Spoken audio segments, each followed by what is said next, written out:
Capítulo 1. Los cimientos. Carlos Montemayor había construido su vida sobre dos principios, lealtad y control. A los 35 años, inspiraba respeto en la industria de la construcción, habiendo transformado la pequeña empresa contratista de su padre en Montemayor y Asociados, un imperio multimillonario especializado en desarrollos de lujo. Su reputación estaba tallada en acero y concreto. Era un hombre que cumplía sus promesas y nunca olvidaba a quienes lo traicionaban. El matrimonio de Carlos con Ana Aguirre había sido tanto una alianza calculada como una historia de amor. Ana, de 28 años, provenía de una familia de dinero viejo. La familia Aguirre poseía importantes bienes raíces en todo el país. Su herencia eventualmente se fusionaría con la agudeza empresarial de él, creando una fuerza imparable. Ella era hermosa, inteligente y se comportaba con la gracia que se esperaba de alguien de su clase. Su hijo, el pequeño Marcos, había llegado hacía 3 meses, consolidando lo que Carlos creía que era su futuro perfecto. Ana había insistido en quedarse en casa para cuidar a su hijo, y Carlos había aceptado, viéndolo como otro símbolo de su éxito. Su esposa no necesitaba trabajar. Sin embargo, el pasado de Carlos le había enseñado que la confianza era un lujo que no podía permitirse. Su propio padre, Ernesto Montemayor, había construido la constructora original a través de un trabajo extenuante, solo para ser traicionado por su socio, quien malversó fondos y desapareció. Ernesto había muerto de un infarto luchando en batallas legales, dejando a un Carlos de 16 años como testigo de cómo la traición podía destruirlo todo. Esa experiencia forjó a Carlos en alguien que planeaba para cada contingencia. Había instalado discretos sistemas de seguridad en toda su casa, monitoreaba sus finanzas obsesivamente y mantenía registros detallados de todo. Ana pensaba que era su mente empresarial, no tenía idea de que era su instinto de supervivencia. El chequeo de los 3 meses del bebé era rutina, o eso pensaba Carlos. El doctor Roberto Ramos había sido el médico de la familia durante años, un hombre en quien Carlos confiaba implícitamente. Cuando la enfermera del doctor Ramos, Valeria Bustos, llamó a Carlos a una habitación separada, su rostro estaba serio. «Señor, esto es urgente», dijo el doctor Ramos, con la voz apenas por encima de un susurro. «¿Quién suele cuidar a su bebé durante el día?» «Yo trabajo, así que mi esposa lo cuida», respondió Carlos, con la confusión arrastrándose en su voz. «¿El doctor?» Ramos bajó aún más la voz, mirando hacia la puerta. «Necesita sacar al niño de esa casa ahora mismo. Su hijo muestra signos de negligencia sistemática y posible sedación. Los análisis de sangre revelan rastros de medicamentos para dormir infantiles en concentraciones peligrosas. Alguien ha estado drogando a su hijo». Las palabras golpearon a Carlos como un mazo. La habitación pareció inclinarse, pero su mente cambió inmediatamente al modo frío y calculador que le había servido en los negocios. «¿Está seguro?» «Llevo 20 años ejerciendo. Estas no son dosis accidentales. Alguien ha estado manteniendo a este bebé sedado deliberadamente durante periodos prolongados. Los retrasos en el desarrollo muscular, los patrones de sueño inusuales que mencionó. Todo tiene sentido ahora». Las manos de Carlos se cerraron en puños. «¿Qué más?» «Hay otras preocupaciones. Rozaduras de pañal que se han dejado sin tratar durante días. Signos de deshidratación. Este bebé ha sido gravemente descuidado mientras aparentaba estar cuidado superficialmente. Necesito copias de todo. Análisis de sangre, sus notas, todo», exigió Carlos. «¿El doctor?» Ramos asintió. «Estoy obligado a reportar esto al DIF y a las autoridades correspondientes». «Deme 12 horas», dijo Carlos, con una voz mortalmente tranquila. «Luego haga su reporte». «¿El doctor?» Ramos estudió el rostro de Carlos y asintió lentamente. Conocía a Carlos desde que era un adolescente lidiando con la muerte de su padre. Reconoció la mirada en los ojos de Carlos, era la misma expresión que Ernesto Montemayor tenía cuando descubrió la traición de su socio. Carlos salió del consultorio médico con copias de los análisis de sangre ocultas en su saco. Su mente ya estaba trabajando, uniendo las señales que había pasado por alto, la insistencia de Ana de que el bebé era un buen dormilón, sus frecuentes siestas durante el día cuando él llamaba a casa, el letargo inusual del bebé que ella atribuía a un comportamiento infantil normal. Pero, ¿de quién estaba ocultando la condición del bebé? ¿Y por qué? La respuesta comenzó a formarse en la mente de Carlos y quemaba como ácido. En lugar de ir a casa, Carlos condujo a su oficina en Santa Fe y comenzó a hacer llamadas. La primera fue a Daniel Herrera, un investigador privado que se especializaba en vigilancia doméstica. Daniel había trabajado en varios casos para la empresa de Carlos, investigando a posibles socios comerciales y empleados. Necesito todo sobre mi esposa, dijo Carlos sin preámbulos. ¿Todo? Carlos, ¿estás seguro de esto? Nunca he estado más seguro de nada en mi vida. Mientras Carlos se sentaba en su oficina esa noche, mirando las luces de la Ciudad de México, se hizo una promesa a sí mismo y a su hijo. Lo que fuera que Ana hubiera hecho, a quien fuera que estuviera protegiendo drogando a su hijo, todos pagarían. Y Carlos Montemayor nunca olvidaba una deuda. Capítulo 2. El descubrimiento. El informe preliminar de Daniel Herrera llegó en 48 horas, entregado personalmente en la oficina de Carlos después del horario laboral. Daniel, un exdetective de la Policía Judicial con 20 años de experiencia, lo había visto todo. Pero las fotos que esparció sobre el escritorio de Carlos lo incomodaban incluso a él. Tu esposa ha estado saliendo de la casa todos los días entre las 10 de la mañana y las 3 de la tarde, comenzó Daniel, con voz profesional pero tensa. Dosifica al bebé con medicamento líquido para dormir alrededor de las 9:30, espera a que pierda el conocimiento y luego se va. Carlos estudió las fotografías con el mismo enfoque distante que aplicaba a los planos de construcción, Ana saliendo de su casa en Lomas de Chapultepec, Ana entrando a un edificio de departamentos en Polanco, Ana en abrazos íntimos con un hombre que Carlos reconoció. Luis Lozano, dijo Carlos, con voz plana. ¿Lo conoces? Carlos se recargó en su silla. Luis Lozano era el novio de la Universidad de Ana, un hombre de una familia adinerada que trabajaba en desarrollos inmobiliarios de alta gama. Carlos lo había visto en varias funciones sociales e incluso había hecho negocios con el grupo inmobiliario Lozano. Luis era carismático, guapo de una manera arrogante, y siempre había mirado a Ana con un deseo apenas disimulado. Han estado juntos desde 2 semanas después de que nació el bebé, continuó Daniel. El departamento pertenece a Luis. Basado en la vigilancia, no solo están teniendo una aventura. Están planeando algo más grande. Daniel sacó fotos adicionales que mostraban a Ana y Luis con documentos legales, reuniéndose con abogados, revisando lo que parecían ser papeles financieros. Logré acercarme lo suficiente para escuchar fragmentos de la conversación. Están discutiendo división de bienes, arreglos de custodia y algo sobre una línea de tiempo. Tu esposa no solo te está engañando, Carlos. Está construyendo un caso para quitártelo todo. La expresión de Carlos nunca cambió, pero Daniel notó que sus manos se habían quedado completamente quietas. En todos sus años trabajando juntos, Daniel había aprendido que la quietud de Carlos era más peligrosa que la ira de la mayoría de los hombres. Hay más, dijo Daniel. Seguí a Luis a la hacienda de su familia el fin de semana pasado. Se reunió con su padre, Guillermo Lozano, y el abogado de la familia. La familia Lozano ha estado planeando esto durante meses. ¿Qué tipo de planificación? Habló Carlos finalmente. Quieren tus conexiones comerciales, tus contratos de desarrollo y la herencia de Ana. Con un divorcio, obtienen acceso a la cartera de bienes raíces de la familia Aguirre a través de Ana, y se están posicionando para adquirir varios de tus proyectos en curso durante el acuerdo. Las piezas caían en su lugar con una claridad brutal.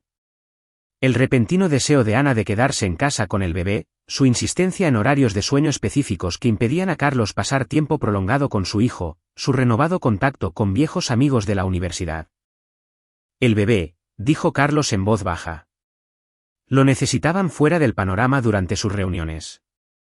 La sedación cumple 2 propósitos, lo mantiene callado para que puedan reunirse sin ser molestados y crea evidencia de una madre no apta para las batallas de custodia, o viceversa. Están planeando alegar que la depresión posparto afectó el juicio de Ana, haciéndola una víctima, mientras te pintan a ti como un padre ausente. Carlos se levantó y caminó hacia la ventana de su oficina. Abajo, la ciudad continuaba su ritmo nocturno, ajena a que el mundo de Carlos Montemayor acababa de reorganizarse en algo completamente nuevo. ¿Cuánto tiempo tenemos? Basado en lo que escuché, planean iniciar los trámites de divorcio dentro de un mes. Ana ha estado documentando tus horas de trabajo, construyendo un caso de que eres un padre ausente. La familia de Luis tiene conexiones en los tribunales familiares. Carlos se apartó de la ventana. Necesito que amplíes la vigilancia. Quiero saberlo todo. Sus horarios, sus contactos, sus planes, sus debilidades, todos los involucrados. Carlos, ¿qué estás pensando? Estoy pensando, dijo Carlos, con el mismo tono que usaba al negociar contratos multimillonarios, que han cometido un error crítico de juicio. Han asumido que soy el mismo tipo de hombre que Luis, privilegiado, blando, jugando con reglas que protegen a los ricos. Daniel había trabajado suficientes casos para reconocer la mirada en los ojos de Carlos. Y no lo eres. Construí mi negocio desde la nada, Daniel.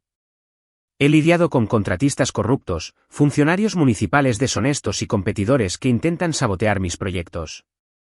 Ana y Luis piensan que esto se trata de dinero y propiedades. La sonrisa de Carlos fue fría. No tienen idea de lo que realmente han comenzado. ¿Qué necesitas de mí? Todo. Registros financieros, bitácoras de comunicación, conexiones familiares, relaciones comerciales, hábitos personales, detalles de seguridad. Quiero saber qué desayunan y con quién hablan al respecto. Mientras Daniel guardaba las fotos de vigilancia, Carlos hizo otra llamada. Salvador Beltrán. Soy Carlos Montemayor. Necesito discutir un proyecto de construcción especializado. Muy especializado. Salvador Beltrán era dueño de Seguridad Beltrán, una compañía que proporcionaba servicios de seguridad de alta gama para los proyectos de Carlos.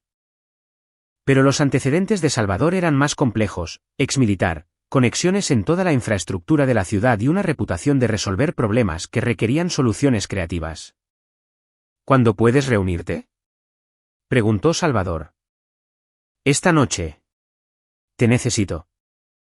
Después de que Daniel se fue, Carlos se sentó solo en su oficina, rodeado por la evidencia de la traición de su esposa. Pero en lugar de ira, sintió algo más frío, más enfocado.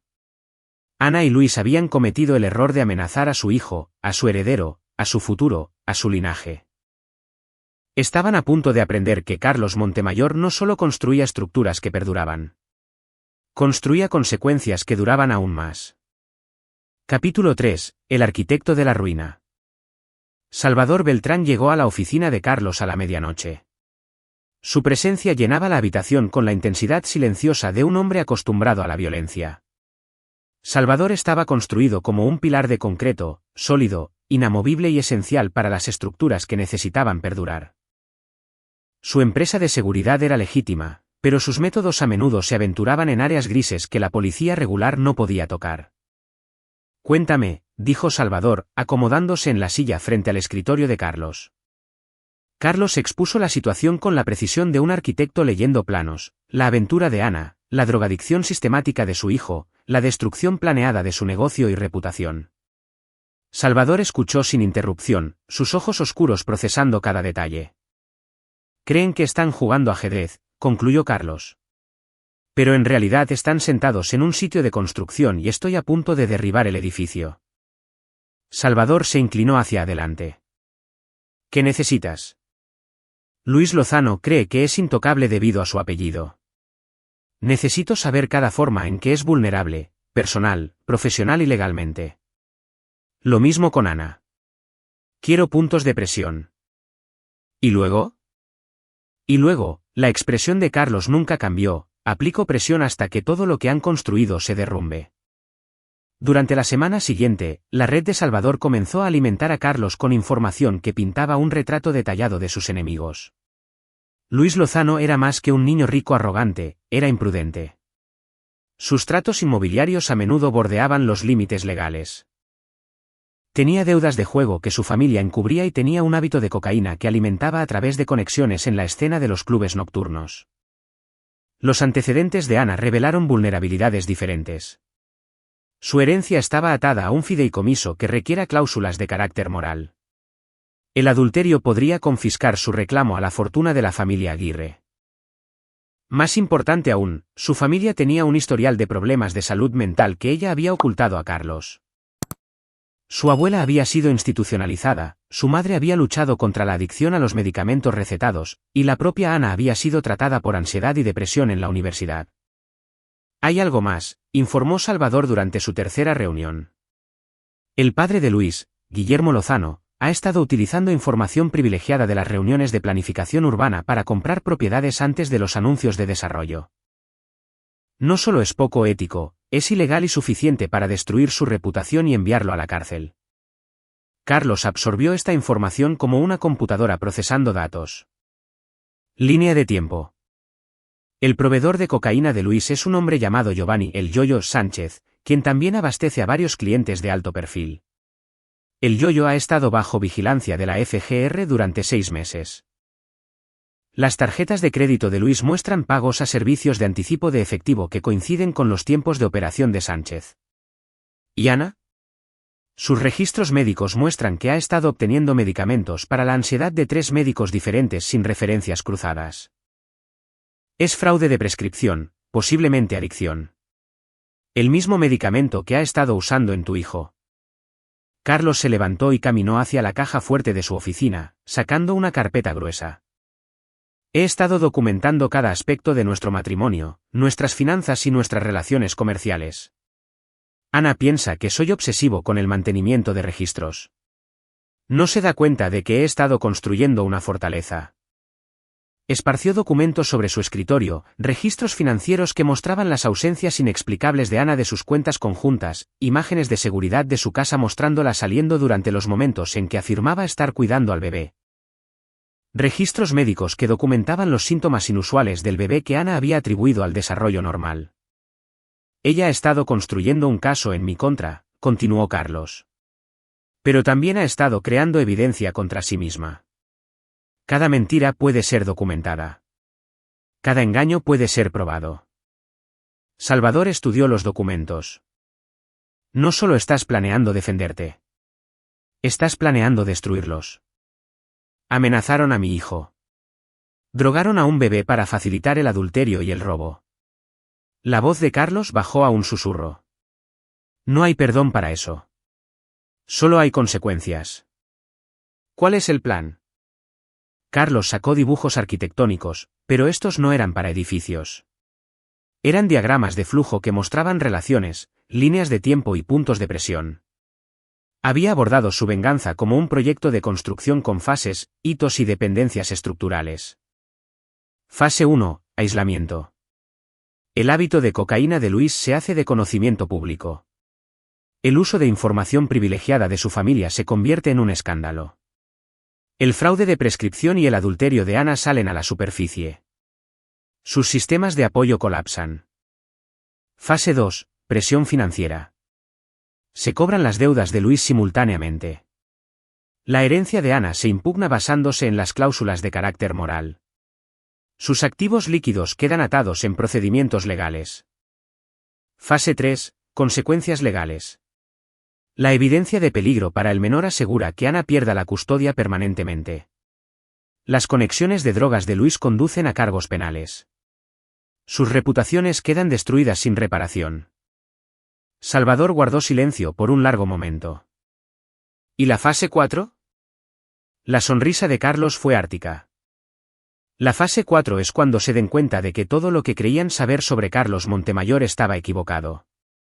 Que el exitoso hombre de negocios que intentaron manipular era solo la superficie. Debajo hay algo mucho más peligroso. ¿Qué necesitas que haga? Giovanni "El Yoyo" Sánchez va a tener una semana muy mala. Su operación va a ser expuesta. Su lista de clientes se hará pública y el nombre de Luis Lozano va a estar en la cima de esa lista. Eso se puede arreglar. Los múltiples médicos de Ana van a descubrir su fraude de prescripción simultáneamente. El abogado de su familia va a recibir documentación detallada de su adulterio y peligro para el menor. También manejable, dijo Salvador. Carlos se recargó en su silla. Y Guillermo Lozano va a descubrir que sus actividades de uso de información privilegiada han sido documentadas y que esa evidencia ha sido proporcionada a la Comisión Nacional Bancaria y de Valores y a la FGR. Salvador se levantó para irse, luego hizo una pausa. Carlos, una vez que esto empiece, no hay vuelta atrás. Estas personas van a ser destruidas. Bien, dijo Carlos simplemente. Deberían haber pensado en eso antes de amenazar a mi hijo. Mientras Salvador se iba, Carlos permaneció en su oficina, rodeado por los planes para la destrucción de su esposa. No sentía ira ahora. La ira era un lujo que no podía permitirse. Lo que sentía era propósito, frío y enfocado, y absolutamente seguro. Ana y Luis habían cometido el error de pensar que Carlos Montemayor era solo otro empresario adinerado que aceptaría ser engañado y robado. Estaban a punto de aprender que debajo de los trajes caros y el éxito corporativo había algo mucho más antiguo, mucho más duro y completamente sin piedad. La construcción de su ruina estaba a punto de comenzar. Capítulo 4. Comienza la demolición. La primera grieta en el mundo de Luis Lozano apareció un martes por la mañana cuando Giovanni "el Yoyo" Sánchez fue arrestado durante una redada federal antidrogas. La FGR había recibido una denuncia anónima sobre su operación, completa con registros detallados de transacciones, listas de clientes y horarios de distribución. El nombre de Luis aparecía en esos registros 47 veces en los últimos 6 meses. Carlos vio la cobertura de las noticias matutinas desde su oficina, bebiendo café mientras los reporteros detallaban la extensa red de drogas que servía a una clientela adinerada. La fotografía de Luis apareció en pantalla como una persona de interés, aunque aún no se habían presentado cargos. El teléfono de Carlos sonó. Daniel Herrera. Está empezando. Daniel informó. El padre de Luis está en reuniones de emergencia con abogados. Ana llamó a Luis 6 veces esta mañana.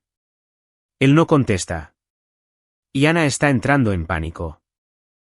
Trató de comunicarse con el abogado de su familia, pero él está en reuniones con sus fideicomisarios.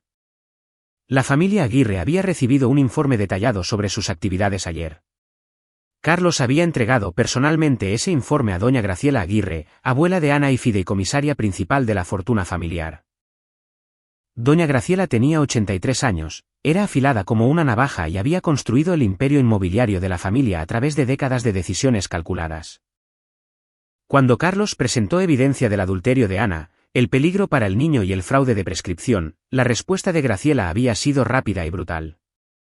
La herencia de Ana está congelada, pendiente de investigación, dijo Carlos. Eso nos da el control de la línea de tiempo. Por la tarde, golpeó la segunda ola. Las actividades de uso de información privilegiada de Guillermo Lozano se convirtieron en objeto de una investigación federal cuando se proporcionó documentación detallada a la Comisión Nacional Bancaria y de Valores. La evidencia era completa: registros telefónicos, compras de propiedades, correlaciones de tiempo entre las reuniones de planificación de la ciudad y las adquisiciones de tierras. El arresto de Luis por cocaína se volvió inevitable cuando "el Yoyo", enfrentando cargos federales, brindó total cooperación a los investigadores. La redada en el departamento de Luis arrojó suficiente evidencia para respaldar cargos de tráfico, no solo posesión. El fraude de prescripción de Ana se desmoronó cuando el Dr. Ramos contactó a la Comisión Médica Estatal sobre discrepancias en sus registros médicos. 3 médicos diferentes habían recetado medicamentos para la ansiedad sin coordinar la atención, creando un patrón de conducta de búsqueda de drogas que se extendía al tratamiento del bebé. El teléfono de Carlos vibró con un mensaje de texto de Ana: necesitamos hablar. Emergencia. Él lo ignoró. Por la noche, Carlos estaba listo para la fase 2. Condujo a casa por primera vez en una semana, estacionándose en la entrada de la casa que había comprado para su familia perfecta. El auto de Ana no estaba. Probablemente estaba con Luis, tratando de manejar la crisis que aún no entendían que apenas comenzaba. Carlos entró por la puerta principal y se dirigió directamente a la habitación del bebé. El pequeño Marcos estaba despierto, alerta de una manera que Carlos no había visto en meses. Los ojos del bebé seguían el movimiento normalmente, y cuando Carlos lo levantó, Marcos no se durmió de inmediato. «Hola, hijo», susurró Carlos. «Papá se asegurará de que nadie te vuelva a lastimar». Carlos pasó 2 horas con su hijo, alimentándolo, cambiándolo y documentando sus respuestas normales en vídeo. El contraste con las descripciones de Ana de un bebé letárgico y difícil era marcado y condenatorio. Cuando Ana regresó a casa a las 10 de la noche, encontró a Carlos en la sala de estar con el pequeño Marcos durmiendo pacíficamente en sus brazos. «Carlos, tenemos que hablar sobre... ¿Sobre cómo has estado drogando a nuestro hijo?». La voz de Carlos era conversacional, casi suave, y el rostro de Ana se puso blanco. No sé a qué te refieres. ¿El doctor? Ramos explicó todo. Análisis de sangre, registros médicos, la sedación sistemática. Sé lo de Luis. Sé sobre la aventura. Sé sobre tus planes para destruirme y quedarte con todo. La compostura de Ana se quebró. No es lo que piensas. Es exactamente lo que pienso. Carlos se puso de pie, aún sosteniendo al bebé. Drogaste a nuestro hijo para facilitar el adulterio y el robo. Pusiste en peligro la vida de un bebé por sexo y dinero. Nunca lo lastimé. ¿Solo? Siempre estaba llorando y yo necesitaba. Necesitabas encontrarte con tu amante, así que envenenaste a nuestro hijo. Los ojos de Ana recorrieron la habitación buscando escape o explicación. Luis y yo estábamos enamorados. Estábamos juntos antes que tú y nosotros. ¿Y decidieron destruir nuestro matrimonio a través del fraude, el robo y el abuso infantil? No es fraude. El dinero es mío por derecho, y tú nunca estás aquí de todos modos. La expresión de Carlos no cambió, pero algo en su quietud hizo que Ana retrocediera un paso. Ana, has cometido varios errores críticos de juicio. Primero, asumiste que yo era lo suficientemente débil como para ser destruido por su patético esquema. Segundo, asumiste que no descubriría tus actividades. Tercero, asumiste que solo habría consecuencias para mí. ¿Qué quieres decir? Quiero decir, dijo Carlos, bajando la voz a un susurro, que tú y Luis han despertado algo en mí que ninguno de los dos estaba preparado para manejar. El teléfono de Ana vibró. Ella lo miró y palideció aún más. Luis ha sido arrestado. Sí, cargos federales por drogas, tráfico de cocaína. Está enfrentando de 10 a 15 años. Pero yo. Nosotros nunca. Esto no se supone que. Esto es exactamente lo que se supone que sucede cuando la gente amenaza a mi familia. Luis está acabado. Su padre enfrenta una investigación federal. Estás a punto de perder tu herencia y tu libertad. No puedes hacer esto. Soy tu esposa.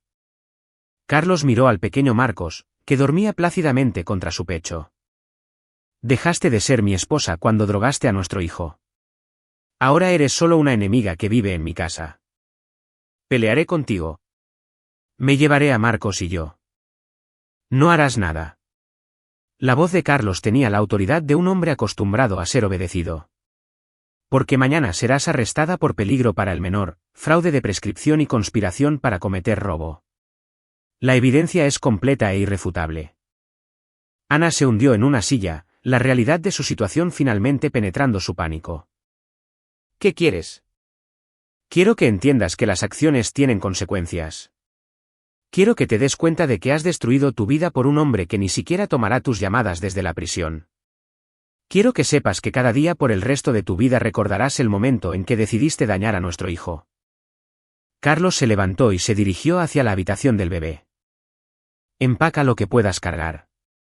Tienes 20 minutos antes de que llame a la policía. Carlos, por favor. 20 minutos, Ana. Úsalos sabiamente. Mientras Ana corría para reunir sus pertenencias, Carlos colocó a Marcos en su cuna y activó el sistema de monitoreo de vídeo. Mañana, el DIF y la fiscalía lo entrevistarían como parte de su investigación. Pero esta noche, quería pasar tiempo con su hijo en paz. A través del monitor de bebé, podía escuchar los sollozos de Ana mientras empacaba. Pero Carlos no sintió simpatía. Ella había cruzado una línea que nunca podría descruzarse, amenazado algo que nunca podría ser perdonado. La demolición del mundo de Ana y Luis apenas comenzaba. Capítulo 5. El peso aplastante. 3 semanas después del arresto de Ana, Carlos estaba sentado en la sala de espera del Tribunal de lo Familiar con su hijo, preparándose para la audiencia de custodia que determinaría el futuro de Marcos.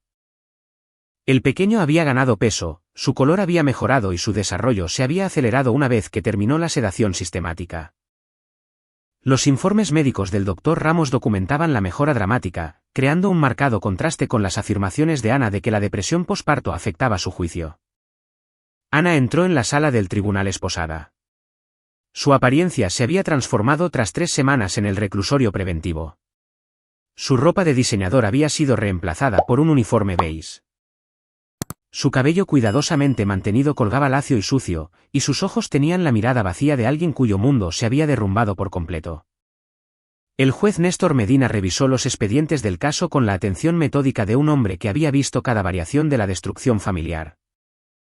La evidencia era abrumadora: registros médicos que mostraban la sedación sistemática del bebé, registros financieros que documentaban el fraude de Ana, imágenes de vigilancia que probaban su abandono de Marcos por periodos prolongados. Señora de Montemayor, dijo el juez Medina, se le acusa de poner en peligro a un menor, fraude de prescripción y conspiración para cometer robo. ¿Cómo se declara? El abogado de oficio de Ana susurró urgentemente en su oído antes de que ella respondiera. No culpable, su señoría. El abogado de Carlos, Enrique Salinas, uno de los litigantes de derecho familiar más respetados del Estado, presentó metódicamente la evidencia, análisis de sangre que mostraban niveles peligrosos de medicamentos para dormir en el bebé Marcos. Registros médicos de 3 doctores diferentes que Ana había utilizado para obtener medicamentos controlados, registros financieros que mostraban su robo sistemático de cuentas conjuntas para financiar su aventura. La evidencia de vigilancia fue particularmente condenatoria. Las imágenes de vídeo mostraban a Ana saliendo de la casa durante horas, dejando a Marcos solo y sedado. Sus registros telefónicos se correlacionaban perfectamente con los de Luis, mostrando horarios coordinados para sus reuniones. Su señoría, dijo Enrique, el señor Montemayor ha sido víctima de una campaña sistemática de fraude, robo y abuso infantil. Su esposa drogó a su hijo para facilitar el adulterio y el robo planeado de los activos comerciales del señor Montemayor. Esto no fue un lapso momentáneo de juicio. Fue una conspiración de meses. El abogado de Ana intentó una defensa basada en la depresión posparto, pero la evidencia médica contradecía cualquier reclamo de enfermedad mental que afectara el juicio. Ana había estado lo suficientemente lúcida para coordinar planes complejos con Luis, manejar múltiples relaciones médicas fraudulentas y documentar sistemáticamente las actividades comerciales de Carlos para su robo planeado. La decisión del juez Medina fue rápida. La patria potestad y custodia de Marcos Montemayor se otorga únicamente al padre. Los derechos parentales de la señora Aguirre se suspenden a la espera del resultado de los procedimientos penales. Se prohíbe a la señora Aguirre cualquier contacto con el menor. Ana colapsó en su silla, la realidad de perder a su hijo aplastó su compostura restante. Pero Carlos no sintió satisfacción, solo la fría certeza de que se estaba haciendo justicia. Fuera del tribunal, Daniel Herrera esperaba con una actualización sobre la situación de Luis. Los fiscales federales le ofrecieron un acuerdo, informó Daniel. 20 años por cooperación total en el caso de uso de información privilegiada de su padre, y él se niega. Los abogados de su familia creen que pueden vencer los cargos. Carlos consideró esta información. La negativa de Luis a cooperar significaba que todavía creía que la riqueza y las conexiones de su familia podrían salvarlo. Era hora de demostrar lo equivocado que estaba. ¿Qué pasa con su padre? Guillermo Lozano enfrenta una acusación federal la próxima semana. La investigación de la CNBV encontró evidencia de uso sistemático de información privilegiada que se remonta a 5 años atrás. Enfrenta cargos penales y sanciones civiles que llevarán a la familia a la bancarrota. Carlos asintió. La destrucción de la familia Lozano procedía según el plan, pero el continuo desafío de Luis requería un enfoque más personal. Esa noche, Carlos visitó a Salvador Beltrán en sus oficinas de seguridad. El negocio de Salvador operaba desde una bodega convertida en zona industrial, operaciones de seguridad legítimas que proporcionaban cobertura para servicios más especializados. Luis cree que el dinero de su familia lo protegerá, explicó Carlos. Necesita entender lo impotente que es en realidad. ¿Qué tenías en mente? Carlos sacó una carpeta que contenía un análisis financiero detallado de los activos de la familia Lozano. Su riqueza se basa en la reputación y el crédito. Inversiones inmobiliarias, proyectos de desarrollo, conexiones sociales, todo puede ser destruido a través de presión sistemática. Es decir, cada banco que tiene hipotecas de la familia Lozano recibe evidencia detallada del uso de información privilegiada de Guillermo. Cada socio comercial obtiene documentación de la investigación federal de la familia. Cada conexión social se entera de la conspiración de tráfico de drogas y peligro infantil de Luis. Salvador estudió los documentos. Aislamiento social y financiero. Aislamiento completo. El nombre Lozano se vuelve tóxico en cada círculo en el que se hayan movido. Su crédito desaparece. Sus relaciones comerciales colapsan. Su posición social se evapora. ¿Y Luis? La expresión de Carlos se endureció. Luis va a pasar su sentencia de 20 años entendiendo exactamente cuánto perdió cuando decidió amenazar a mi familia. Durante la semana siguiente, la destrucción social y financiera de la familia Lozano se aceleró. Sus membresías en el club campestre fueron revocadas cuando surgió evidencia detallada de su investigación federal. Los socios comerciales cancelaron contratos y acuerdos de desarrollo cuando se conoció el alcance del uso de información privilegiada de Guillermo. Las fotos del arresto de Luis y los cargos por tráfico de drogas se convirtieron en noticias de primera plana en las publicaciones de sociedad que la familia Lozano alguna vez había dominado. Cada junta de caridad, organización social y asociación empresarial a la que pertenecían se distanció silenciosamente del nombre de la familia. Pero el golpe más devastador de Carlos fue personal. Hizo arreglos para que Luis recibiera actualizaciones diarias sobre la condición deteriorada de Ana en el reclusorio, su abstinencia de medicamentos recetados, su completo aislamiento social, el repudio de su familia. Luis se vio obligado a confrontar que su aventura había destruido a la mujer que decía amar. Ella enfrenta un mínimo de 10 años, hizo informar Carlos a Luis a través de su abogado. Peligro para el menor con abuso sistemático de drogas. El juez está recomendando la sentencia máxima.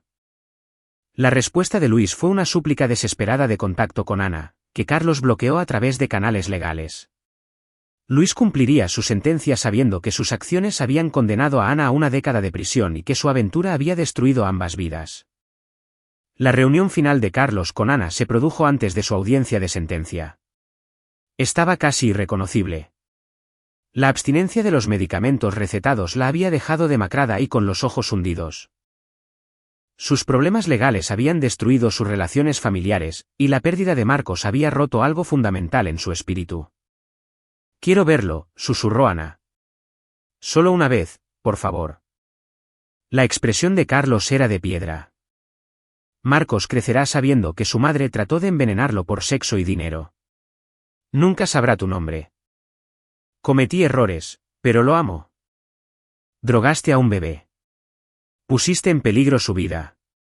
Perdiste cualquier reclamo de amor cuando elegiste a Luis sobre la seguridad de tu hijo.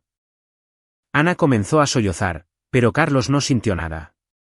Ella había cruzado una línea que borraba cualquier posibilidad de misericordia o perdón.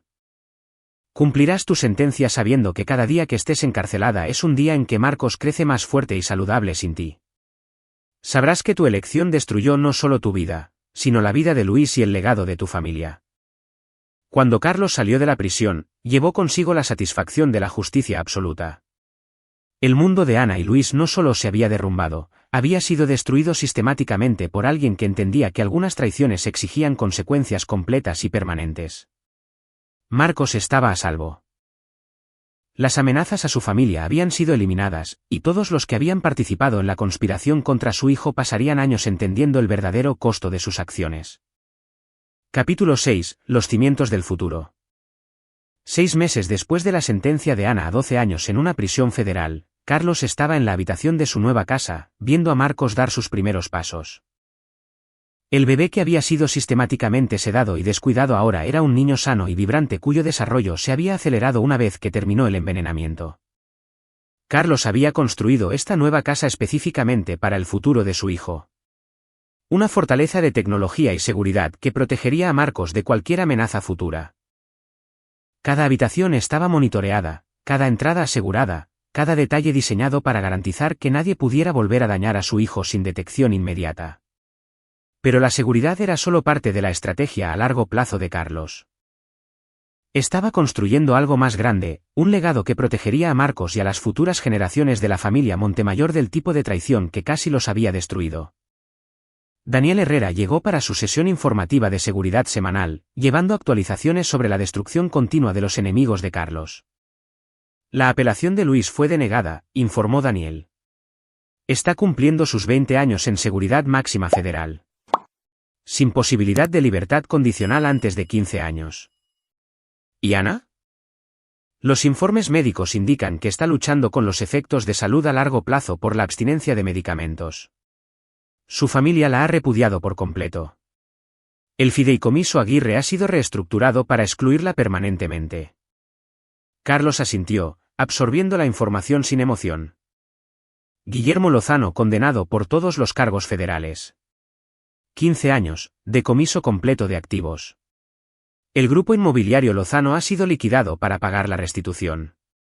El nombre de la familia está profesionalmente muerto. Carlos levantó a Marcos, quien se rió y alcanzó el rostro de su padre. El contraste entre este niño sano y feliz y el bebé sedado que Ana había estado manteniendo era una prueba evidente de lo cerca que habían estado de la tragedia. Hay algo más, continuó Daniel. Isabela Estrada, de la Fiscalía, quiere reunirse contigo. Isabela Estrada era la fiscal federal que había construido los casos contra Luis y su padre. Carlos había trabajado extensamente con ella proporcionando evidencia y testimonio que habían asegurado sus condenas. ¿Qué quiere?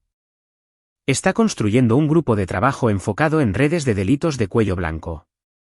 Piensa que tu trabajo de investigación podría ser valioso para casos futuros. Carlos consideró esto cuidadosamente. Trabajar con fiscales federales le proporcionaría recursos y protección legal para futuras operaciones.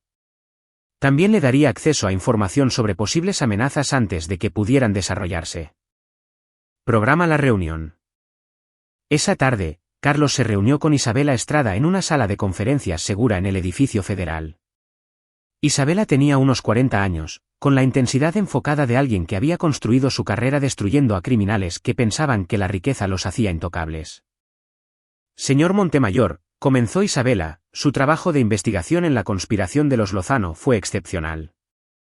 La evidencia que proporcionó fue lo suficientemente completa como para asegurar condenas sin juicios largos. Protejo a mi familia, dijo Carlos simplemente. Usé los recursos que fueran necesarios. Nos gustaría formalizar esa relación. Hay otras redes como los Lozano, familias ricas usando información privilegiada, redes de fraude de prescripción, casos de peligro infantil ocultos por dinero y posición social. Carlos se inclinó hacia adelante. ¿Qué está proponiendo? Trabajo de consultoría. Tendría recursos federales para investigaciones, protección legal para sus métodos y acceso a inteligencia sobre posibles amenazas. A cambio, nos ayudaría a construir casos contra redes que la policía regular no puede penetrar. ¿Por qué yo? Porque usted entiende cómo piensa esta gente, y está dispuesto a usar métodos que la policía no puede emplear oficialmente. El caso Lozano demostró que puede destruir sistemáticamente redes criminales a través de presión legal, manipulación financiera y aislamiento social. Carlos consideró la oferta. Trabajar con la ley federal proporcionaría legitimidad a sus métodos mientras le daba recursos para proteger a Marcos de amenazas futuras. También le permitiría identificar y eliminar peligros antes de que pudieran desarrollarse. Lo consideraré. Esa noche, Carlos llamó a Salvador Beltrán para discutir la propuesta. Trabajo de consultoría federal, reflexionó Salvador. Cobertura legal para operaciones, acceso a redes de inteligencia, protección oficial para métodos no convencionales. Y la capacidad de identificar amenazas temprano, agregó Carlos. Si hay otras redes como los Lozano allá afuera, quiero saber sobre ellas antes de que puedan apuntar a mi familia. ¿Estás pensando a largo plazo? Estoy pensando en el futuro de Marcos. Quiero que herede un mundo donde el apellido Montemayor signifique algo que no pueda ser amenazado o destruido. El teléfono de Carlos vibró con un mensaje del capataz de su empresa constructora. Un nuevo proyecto estaba listo para comenzar, el edificio del Fideicomiso Familiar Montemayor, un complejo de oficinas de 20 pisos que albergaría las operaciones comerciales de Carlos y proporcionaría ingresos para las generaciones futuras. Pero esto no era solo una empresa comercial. Carlos estaba construyendo un imperio que protegería su linaje del tipo de traición que había experimentado. Cada relación comercial sería cuidadosamente examinada, cada empleado investigado a fondo, cada amenaza potencial identificada y neutralizada antes de que pudiera desarrollarse. También estaba planeando la educación de Marcos, no solo la escolarización tradicional, sino el entrenamiento en el tipo de habilidades que Carlos había usado para destruir a Ana y Luis, técnicas de investigación, análisis financiero, planificación estratégica y la aplicación despiadada de consecuencias por la traición. Marcos crecería entendiendo que el mundo estaba lleno de personas que intentarían usarlo, robarle o dañarlo para su propio beneficio. Pero Marcos también crecería con las herramientas y recursos para destruir a cualquiera que cometiera ese error. Mientras Carlos arropaba a Marcos en la cama esa noche, le hizo una promesa a su hijo que iba más allá de la protección parental típica. «Nunca serás vulnerable como yo lo fui», susurró Carlos. «Nunca confiarás en las personas equivocadas ni asumirás lealtad donde no existe. Y cualquiera que intente lastimarte aprenderá qué les pasó a las últimas personas que cometieron ese error». Marcos sonrió y tomó la mano de su padre, inconsciente de que su futuro se estaba construyendo sobre la destrucción sistemática de aquellos que habían amenazado su seguridad. La transformación de Carlos estaba completa. El exitoso hombre de negocios que alguna vez había creído en la lealtad y la confianza se había convertido en algo más duro, más peligroso y absolutamente protector de su linaje. Había aprendido que en un mundo lleno de depredadores, la única seguridad provenía de ser el depredador más peligroso de todos. Los cimientos para el futuro de Marcos se construyeron sobre las ruinas de las vidas de Ana y Luis, y Carlos tenía la intención de seguir construyendo hasta que ninguna amenaza pudiera volver a alcanzar a su familia. Capítulo 7. La red se expande. 2 años después de la condena de Ana, Carlos había transformado su papel como consultor federal en algo cercano a una leyenda entre los círculos policiales. Sus métodos para desmantelar redes criminales eran estudiados en seminarios de capacitación, y su tasa de éxito en la construcción de casos procesables no tenía precedentes. Marcos, ahora de 3 años, se estaba convirtiendo en un niño agudo y observador que ya mostraba signos de la mente analítica de su padre. Carlos había comenzado a enseñarle habilidades básicas de observación disfrazadas de juegos, identificar inconsistencias en historias, reconocer cuando la gente mentía, entender la importancia de la documentación y la evidencia. Isabela Estrada llegó a la oficina de Carlos para su reunión de revisión trimestral, llevando archivos sobre su última acusación exitosa. La red de fraude de prescripción de los Romo está completamente desmantelada, informó Isabela. 16 condenas, incluidos 3 médicos y 2 propietarios de farmacias. Su operación generaba 40 millones de pesos anuales en ventas ilegales de recetas. Carlos revisó el resumen del caso. La red Romo había sido similar a la operación de Ana, individuos ricos usando múltiples fuentes médicas para obtener sustancias controladas, a menudo para facilitar otras actividades criminales. La investigación de Carlos había identificado sistemáticamente a cada participante, cada transacción y cada vulnerabilidad en su operación. Mercedes Romo enfrenta 25 años, continuó Isabela. Su licencia médica está revocada permanentemente. Sus activos están congelados y el negocio farmacéutico de su familia está bajo supervisión federal. ¿Qué pasa con las redes conectadas? Ahí es donde se pone interesante. Mercedes Romo tenía conexiones con la operación de Luis Lozano. Estaban compartiendo médicos y usando técnicas similares de fraude de prescripción. Estamos descubriendo que estas redes están más conectadas de lo que inicialmente pensamos. Carlos se recargó en su silla. Este era el patrón que había comenzado a identificar a través de su trabajo de consultoría federal. Las redes criminales ricas no eran operaciones aisladas. Eran sistemas interconectados que compartían recursos, técnicas y mecanismos de protección. Quiero ver el análisis de conexión. Isabela desplegó un diagrama de red que mostraba relaciones entre varias operaciones criminales que habían investigado. La red de uso de información privilegiada de los Lozano se conectaba con redes de fraude de prescripción. Las redes de fraude de prescripción se conectaban con operaciones de lavado de dinero. Las operaciones de lavado de dinero se conectaban con redes de explotación infantil. Es un ecosistema, observó Carlos. Cada red proporciona servicios a las otras, creando protección mutua y recursos compartidos. Exactamente. Y creemos que hay un mecanismo de coordinación central, alguien o alguna organización que facilita estas conexiones. Carlos estudió el diagrama con la misma intensidad que aplicaba a los planos de construcción. El patrón era claro una vez que entendía la arquitectura. Estas no eran operaciones criminales aleatorias.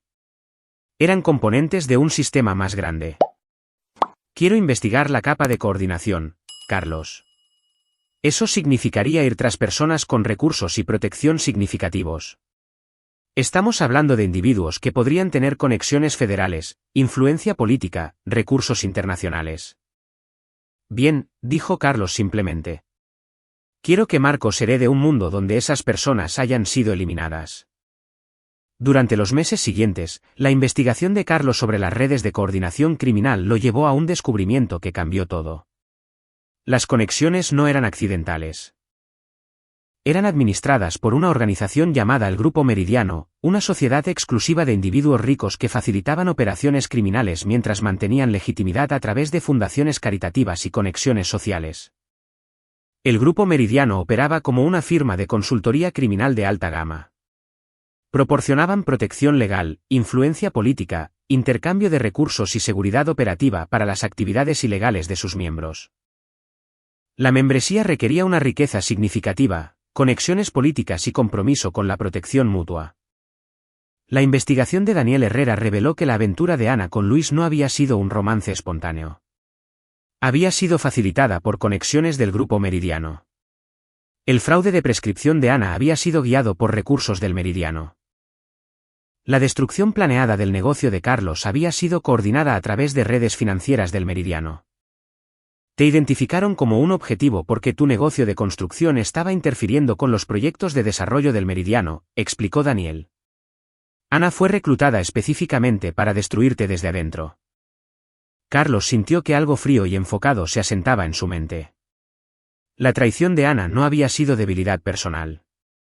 Había sido una acción enemiga de una organización que veía a su familia como obstáculos para sus operaciones criminales. ¿Quién dirige el Grupo Meridiano? Ahí es donde se complica. La estructura de liderazgo está compartimentada con diferentes células manejando diferentes tipos de operaciones, pero nuestra inteligencia sugiere que la coordinación principal proviene de alguien con conexiones en la ley federal. Carlos entendió inmediatamente las implicaciones. Alguien dentro de la aplicación de la ley federal estaba protegiendo y coordinando redes criminales. Alguien con acceso a información de investigación, estrategias de acusación y recursos policiales. Quiero nombres. Carlos, si tenemos razón sobre las conexiones federales, investigar esto podría ser extremadamente peligroso. Estamos hablando de personas con los recursos para hacer desaparecer a los investigadores. Carlos miró por la ventana de su oficina a la ciudad, donde Marcos estaba pasando la tarde con sus cuidadores cuidadosamente examinados en su hogar seguro. Daniel, hace 2 años, alguien intentó destruir a mi familia a través de fraude sistemático y abuso infantil. Eliminé esa amenaza completamente. Ahora estoy descubriendo que esa amenaza era parte de una organización más grande que específicamente apuntó a mi hijo. ¿Qué estás pensando? Estoy pensando, dijo Carlos, su voz llevando la misma certeza fría que tenía cuando planeó la destrucción de Ana y Luis, que el Grupo Meridiano ha cometido el mismo error que cometieron Ana y Luis. Han amenazado a mi familia. Esto no es como ir tras Ana y Luis. El Grupo Meridiano tiene recursos, conexiones, protección política y yo tengo algo que no esperan, interrumpió Carlos. No tengo nada más que perder y todo que proteger. Ana y Luis pensaron que estaban tratando con un hombre de negocios. El Grupo Meridiano piensa que están tratando con un consultor federal. Carlos se levantó y caminó hacia su caja fuerte, sacando archivos que había estado preparando durante meses. No tienen idea de que en realidad están tratando con alguien que ve su existencia como una amenaza para el futuro de su hijo. ¿Qué necesitas de mí? Todo. Registros financieros, intercepciones de comunicación, patrones de viaje, detalles de seguridad, conexiones familiares. Quiero conocer a cada miembro, cada operación, cada mecanismo de protección. Y luego la sonrisa de Carlos fue la misma expresión que había usado al planear la destrucción de Ana, pero más fría y más enfocada. Y luego voy a enseñar al Grupo Meridiano qué sucede cuando las organizaciones amenazan a la familia Montemayor. Daniel reunió sus archivos y se dirigió a la puerta, luego hizo una pausa. Carlos, una vez que empieces esto, no habrá vuelta atrás. Estarás en guerra con personas que tienen recursos ilimitados. Bien, dijo Carlos. Deberían haber pensado en eso antes de enviar a Ana a envenenar a mi hijo. Cuando Daniel se fue, Carlos llamó a Salvador Beltrán y a Isabela Estrada para una reunión de emergencia. La existencia del Grupo Meridiano cambiaba todo. No solo estaban lidiando con operaciones criminales aisladas. Se enfrentaban a un enemigo organizado que había apuntado específicamente a su familia. Pero Carlos Montemayor había pasado 2 años aprendiendo cómo destruir redes criminales sistemática y permanentemente. El Grupo Meridiano estaba a punto de descubrir que su mayor error no había sido apuntar al negocio de Carlos o a su matrimonio. Su mayor error había sido enseñar a Carlos Montemayor que el mundo estaba lleno de organizaciones que intentarían destruir a su familia y que la única protección era destruirlas primero. Capítulo 8. La Guerra del Meridiano. La guerra contra el Grupo Meridiano comenzó con la identificación sistemática de cada miembro, cada operación y cada mecanismo de protección que habían construido durante décadas de coordinación criminal. Carlos lo abordó como el proyecto de construcción más grande de su carrera: planificación cuidadosa, asignación de recursos y ejecución metódica de un diseño destinado a durar para siempre. Trabajando con Isabela Estrada y un equipo cuidadosamente seleccionado de investigadores federales, Carlos había pasado 6 meses mapeando la estructura del Grupo Meridiano. Lo que descubrieron fue más extenso de lo que cualquiera había imaginado: una red de más de 200 miembros que abarcaba la aplicación de la ley, la política, los negocios y el entretenimiento, todos coordinando operaciones criminales mientras mantenían la legitimidad pública. La estructura de liderazgo del grupo se reveló a través del análisis financiero y las intercepciones de comunicación. En el centro estaba Antonio Huerta, un exfiscal federal que había utilizado sus conexiones policiales para construir un imperio criminal. Huerta coordinaba operaciones a través de una red de lugartenientes regionales, cada uno manejando especialidades criminales específicas: fraude financiero, redes de recetas, corrupción política y lo que eufemísticamente llamaban reestructuración familiar. El reclutamiento de Ana y la destrucción planeada de la familia de Carlos habían sido una operación de reestructuración familiar, la eliminación sistemática de individuos cuyo éxito empresarial interfería con los intereses del Grupo Meridiano. Huerta ha estado utilizando recursos de investigación federal para identificar objetivos, explicó Isabela durante su sesión informativa segura. Accede a archivos de investigación, estrategias de acusación e inteligencia policial para proteger las operaciones del Meridiano mientras apunta a sus enemigos. Carlos estudió el organigrama con el mismo enfoque que había aplicado a la destrucción de Ana, pero la escala era enormemente mayor. El Grupo Meridiano tenía recursos, conexiones políticas y mecanismos de protección que hacían que la riqueza familiar de Luis Lozano pareciera insignificante. ¿Cómo desmantelamos algo tan grande? No lo desmantelamos, dijo Carlos. Lo destruimos completamente. Salvador Beltrán había estado reclutando recursos durante meses, construyendo una red de investigadores, analistas financieros y especialistas tácticos. Pero esta operación requería algo más allá de las capacidades habituales de Salvador. Necesitamos protección federal y autoridad legal, informó Salvador. El Grupo Meridiano tiene conexiones en la policía local, la política estatal y agencias federales. Los métodos de investigación tradicionales se verán comprometidos. Carlos había anticipado este problema. Isabela, quiero proponer algo sin precedentes. ¿Qué tenías en mente? Un grupo de trabajo federal conjunto con seguridad operativa completa. Personal seleccionado a mano sin conexiones federales previas. Autoridad de investigación ilimitada y protección legal para métodos no convencionales. Isabela consideró la propuesta cuidadosamente.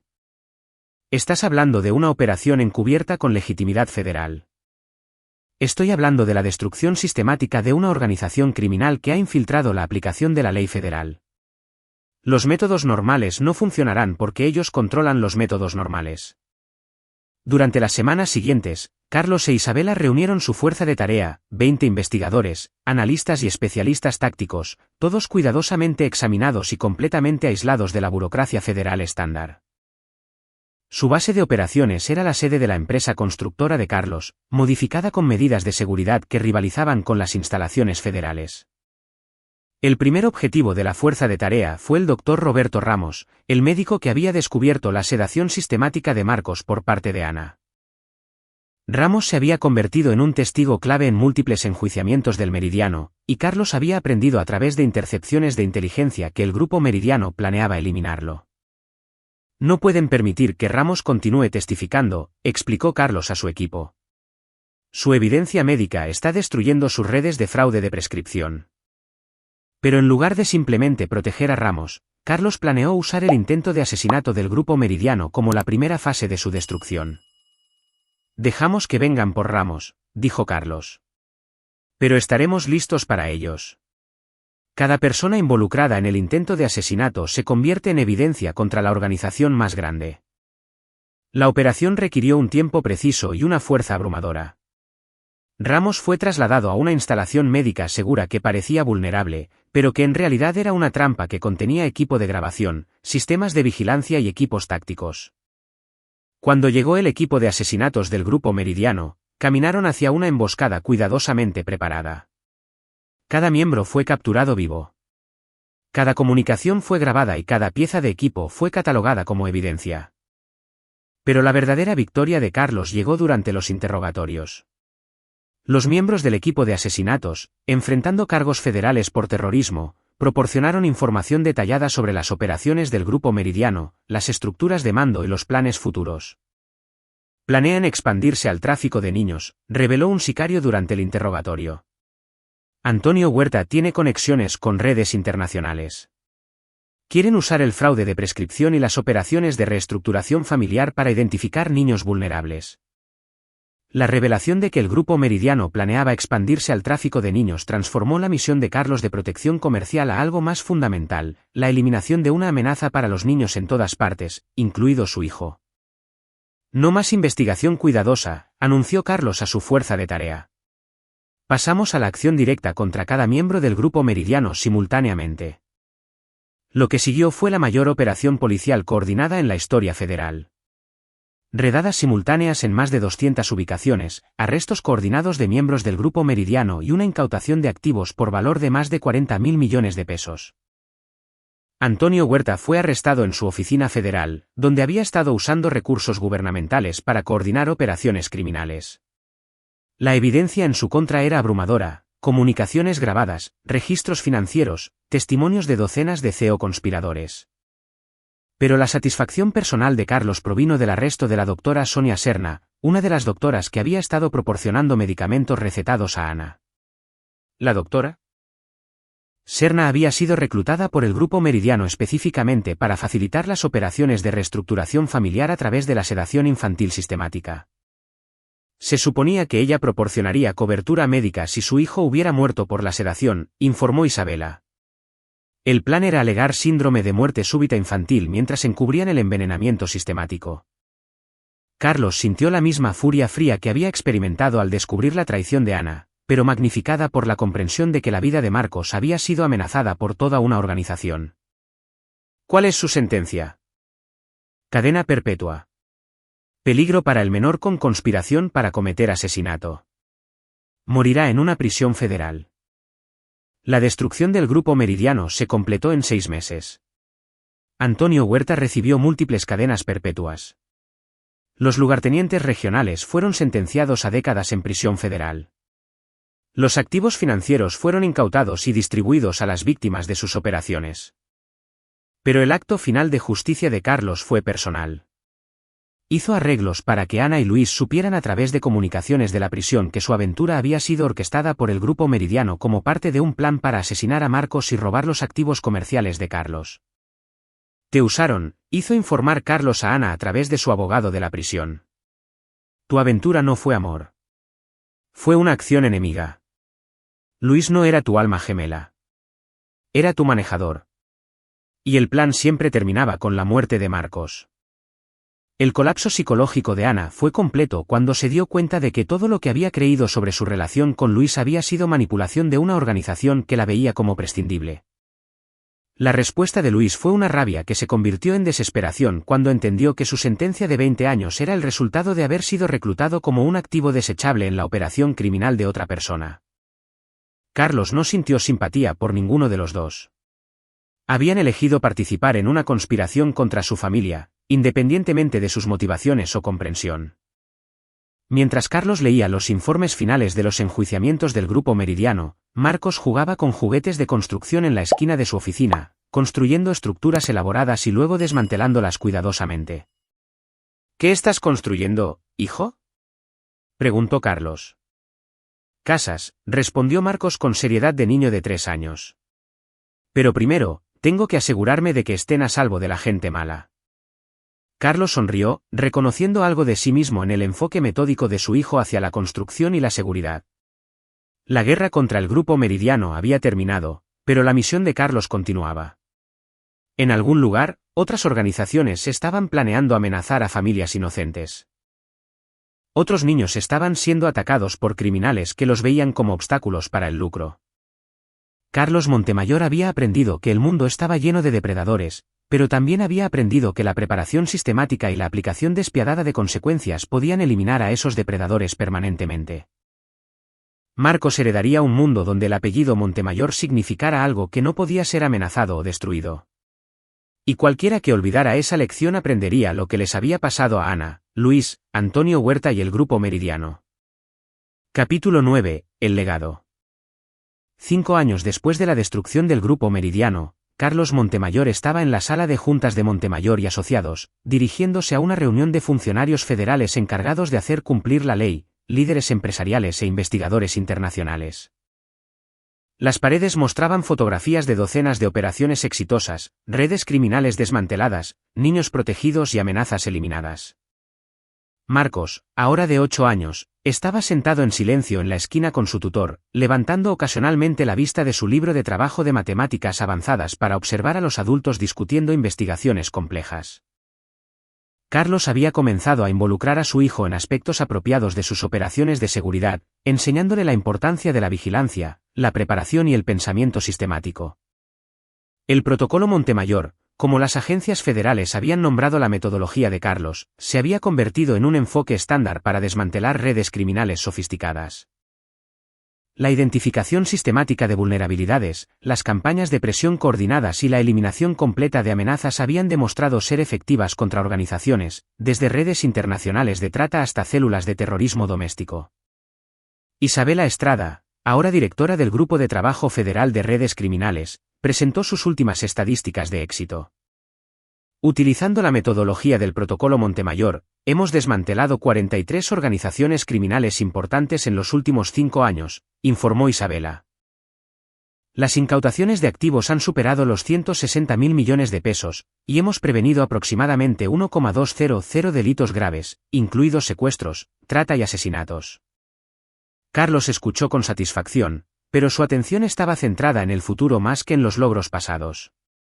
El trabajo de consultoría federal había cumplido su propósito, estableciendo autoridad legal para sus métodos mientras proporcionaba recursos para eliminar las amenazas a su familia. Pero la visión a largo plazo de Carlos se extendía más allá de la aplicación de la ley. Estaba construyendo algo más grande y permanente, una red de investigadores, analistas y especialistas tácticos dedicados a proteger a familias inocentes de organizaciones criminales.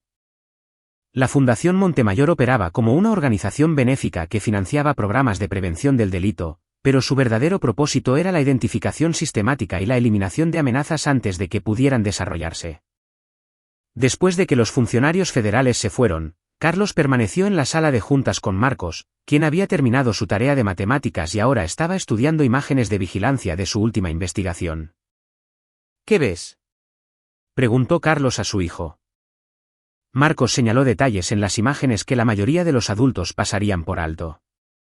Patrones de tiempo en los movimientos de los sospechosos, coordinación entre diferentes individuos, señales de comunicación sutiles entre los miembros del equipo.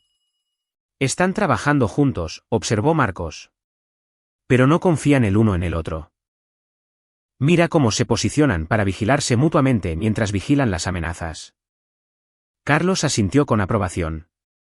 Marcos estaba desarrollando las habilidades analíticas que lo protegerían durante toda su vida.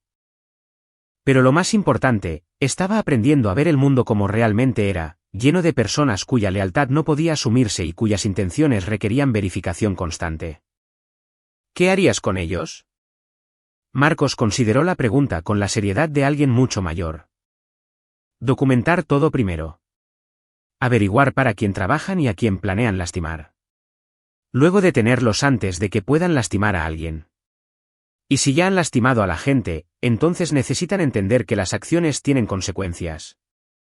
Marcos respondió, haciendo eco inconscientemente de la filosofía que había guiado la destrucción de Ana, Luis y el grupo Meridiano por parte de Carlos.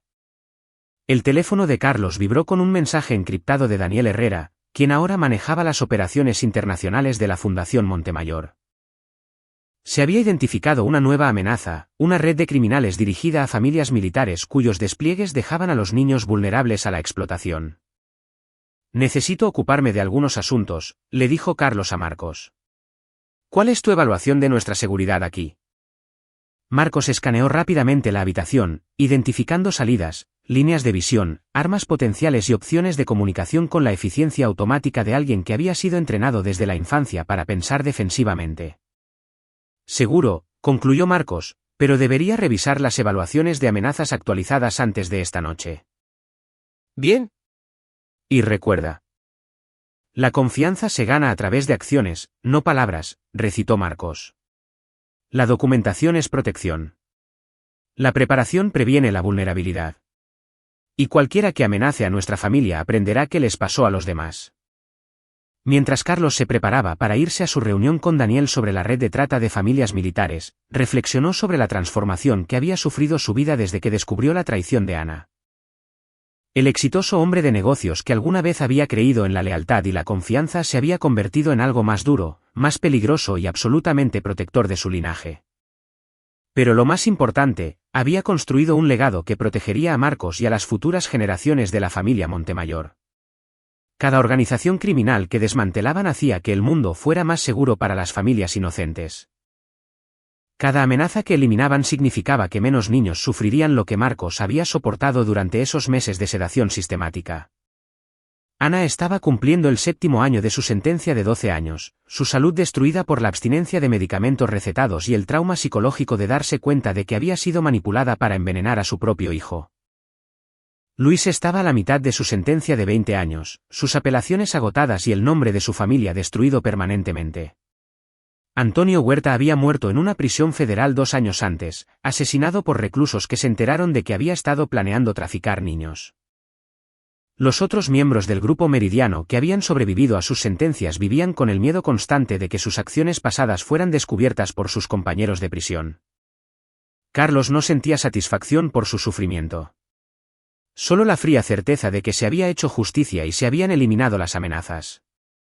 Su teléfono sonó con una llamada de doña Graciela Aguirre, la abuela de Ana y la actual jefa del fideicomiso de la familia Aguirre. Carlos, dijo Graciela, su voz anciana aún aguda con autoridad. Quería informarte que el fideicomiso ha establecido un fondo de becas a nombre de Marcos. Proporcionará fondos para la educación de niños que han sobrevivido a situaciones de abuso familiar. Eso es generoso, Graciela. Es lo apropiado. La familia Aguirre le falló a Marcos cuando no pudimos protegerlo de las acciones de Ana. Este es nuestro intento de asegurar que otros niños reciban la protección que Marcos merecía. Después de que terminó la llamada, Carlos miró por la ventana de su oficina a la ciudad, donde Marcos asistía a salvo a su escuela privada bajo una protección de seguridad discreta pero completa. El mundo todavía estaba lleno de personas que intentarían usar, robar o dañar a familias inocentes. Pero también estaba lleno de personas como doña Graciela Aguirre, Isabela Estrada y los investigadores federales que habían elegido luchar contra las redes criminales en lugar de beneficiarse de ellas. Carlos Montemayor había aprendido que la única protección contra los depredadores era convertirse en un depredador más peligroso. Pero también había aprendido que la preparación sistemática, la aplicación despiadada de consecuencias y el compromiso absoluto con la protección de la inocencia podían eliminar las amenazas permanentemente.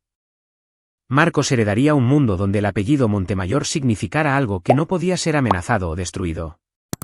También heredaría el conocimiento, las habilidades y los recursos necesarios para proteger ese legado contra cualquier amenaza futura. Mientras Carlos se preparaba para irse a su reunión con Daniel sobre la red de tráfico, hizo la misma promesa que había hecho todos los días desde el arresto de Ana: cualquiera que amenazara a su familia aprendería lo que les había pasado a Ana, Luis, Antonio Huerta y el grupo Meridiano. El legado Montemayor se construyó sobre la destrucción sistemática de aquellos que se aprovechaban de los inocentes. Y Carlos tenía la intención de seguir construyendo hasta que ninguna amenaza pudiera volver a alcanzar a su familia. Algunas traiciones nunca podrían ser perdonadas. Algunas acciones exigían consecuencias permanentes, y algunos legados valían cualquier precio para protegerlos. Carlos Montemayor había pagado ese precio, y Marcos Montemayor heredaría un mundo hecho más seguro por el despiadado compromiso de su padre con la justicia.